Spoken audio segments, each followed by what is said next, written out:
ভুলে গেছো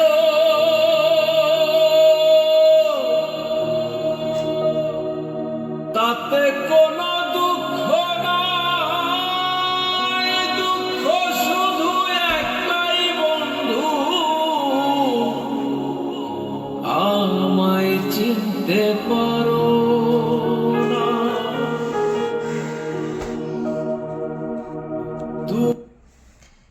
থাক, এই গানটা শোনার বাকি নেই। এই গানটা আমি অভিনয় করছিলাম বাউল সেজে সমুদ্রে, ঠিক আছে। তো এখন তো চলে আসলাম সমুদ্র কোথায়, বাইরে বিদেশে, সেটা জানো, কেরালা পাহাড় সাইড, কেরালা বর্ডার ছিলাম আমি। তো এটায় যে গানটা আছে, যে বন্ধু মিলেরা যে গানটা করছে গ্রুপ, ওদের মনে যে কতটা দুঃখ কষ্ট আছে, কেউ একবার বোঝার চেষ্টা করছে, করে নাই। কিন্তু যেটা আমি ভাবছি, কারণ যারা ওই ডুবে ওই গানের যেখানে পৌঁছে গেছে, তারাই জানে যে বুকের ভিতরে কতটা দুঃখ কষ্ট। তো আমি নাচ গান সবই করতাম বা এখনও করছি। ছোটোবেলায় খুব নাচতাম, পাড়া গায়ে অনেক জায়গায়। তো বলছি, কলকাতা থেকে শুরু করে শিলিগুড়ি, এর মধ্যে প্রায় প্রায় জায়গাটাই আমার চেনা পরিচয়, বা আমি প্রায় জায়গায় ড্যান্স করছি। তো সেটা অনেক দিন আগে, প্রায় আজকে 15 বছর আগের কথা বলতেছি, আজ থেকে 24 সালের আগে। তো সেই ক্ষেত্রে এখন এই 15 বছরের মধ্যে সেই ঘরে ঘরে ড্যান্স মাস্টার হয়ে গেছে। কিন্তু তাদের উদ্দেশ্য বলছে, ড্যান্স মাস্টার কাকে বলে, তার মধ্যে গুণটা কি? আর আমি অলরাউন্ডার। অলরাউন্ডার কাকে বলে, এটার উত্তরটা আমি জানতে চাই, যে অলরাউন্ডার কাকে বলে, যে অলরাউন্ডার কী ট্যালেন্ট থাকে আর মাস্টারদের কী ট্যালেন্ট থাকে, যে নাচার ক্ষেত্রে না অন্য কিছু, সে যায় থাক, থেকে গেল।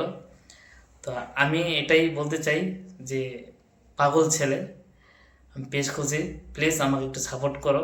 আমি সেই বিষয় নিয়ে আমি এখন কিছু বলবো, কারণ আমার মোবাইলে লাইভ চলতেছে না এখনও। তো ভাবছিলাম যে 2025 সাল থেকে আমি শুরুয়াত করব, কিন্তু তার আগে আমি এই ভিডিও রেকর্ডিং করে আমি শুরু করলাম, কারণ আমার আর ভালো লাগতেছে না। কারণ 6 মাসের মধ্যে যদি কিছু হলো, নাহলে মোবাইল টোবাইল আমি সব ছেড়ে দেবো, এগুলো আমি আর ধরবো না। কারণ এই দেশের বিষয় নিয়ে আমি অন্য লোককে সাহায্য করব, যেই ব্যাপারে আমার জীবনে অনেক কাহিনী, অনেক কিছু করছি, ভাবছি কিছু একটা করে দেখাবো। কিন্তু দিনকালের পরিস্থিতিতে এখন পরিবেশ বদলে গেছে। আমাদের পশ্চিমবঙ্গের মতন এই নোংরা পরিবেশ মনে আর পৃথিবীতে অলরেডি কোথাও নাই। ভারতবর্ষের মধ্যে যে আমাদের রাজ্যটা কীরকম হয়ে গেছে, আগে কি ছিল আর এখন কি হয়ে গেছে, জানি না এই দেশ পরিবর্তন হবে কি না। তো আমি আর কিছু বলবো না। ভাষার ক্ষেত্রে কোনো ভাষা জানি না, কিন্তু সেই ভাষায় আমি কথা বলার চেষ্টা করি। সাঁওতালি, আসামি, তামিলি, তেলেগু, নেপালি। আমি তো ইন্ডিয়ায় এমন কোনো জায়গায় নাই যে কাজ করি নাই, ঠিক আছে। তো ভাষার ক্ষেত্রে টুকটাক ট্যালেন্ট, মানে ভাষা বলতে পারি না, কিন্তু ওই ভাষার ল্যাঙ্গুয়েজটা মানে বলতে পারি। কিন্তু সবাই জানে যে আমি ভাষাটা জানি, কিন্তু অ্যাকচুয়ালি না, আমি জানি না, ঠিক আছে। দেশীয়, রাজবংশী, মানে যে নানান ধরনের কথা, তা আমি একটু একটু করে বলবো। তো আমার পাশে সাপোর্ট করার মতনই কেউ নেই। একজন ক্যামেরাম্যান যদি থাকতো, তাহলে বুঝিয়ে দিতে পারতাম অনেক কাহিনী, অনেক নাটক ফাটক হয়তো লিখছিলাম,